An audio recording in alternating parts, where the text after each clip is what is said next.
According to the United Nations Article 2 definition of the word, genocide is the intent to destroy, in whole or in part, a religious, national, or ethnic group.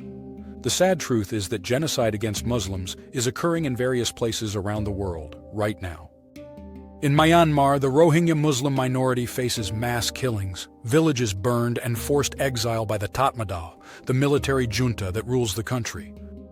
The U.S. government calls their actions genocide.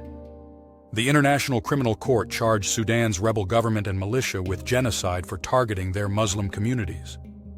In China, Uyghur and Turkic Muslims face mass detention, organ harvesting, forced sterilization, and cultural erasure. Several governments call this genocide, and the UN calls it crimes against humanity. These aren't crimes of the past, this is happening now. From Bosnia to Myanmar and Sudan to Xinjiang, Muslim communities have and are currently facing the ultimate crime of genocide. On the other hand, despite Hamas's indiscriminate attacks against Israel's civilians, the Jewish state risks and sometimes loses the lives of its own soldiers in their defensive war against Hamas so as not to harm Gaza civilians.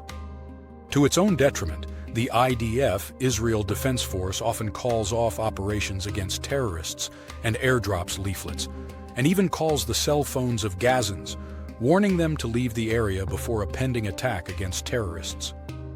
And though the IDF has the lowest civilian-to-combatant death ratio of any army in any war, ever, only Israel is singled out by the left-wing media and other organizations, and is blamed for crimes it hasn't committed. The corrupt media unquestionably quotes the Hamas Health Ministry's numbers on civilian deaths.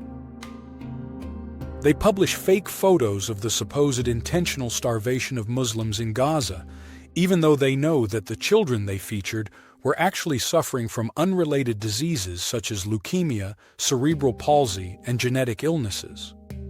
The media, the United Nations, and non-government organizations need to start telling the truth. Stop slandering Israel for non-existent crimes and report actual genocides against Muslims. To see more of this type of content, please like, share, and subscribe. Thank you.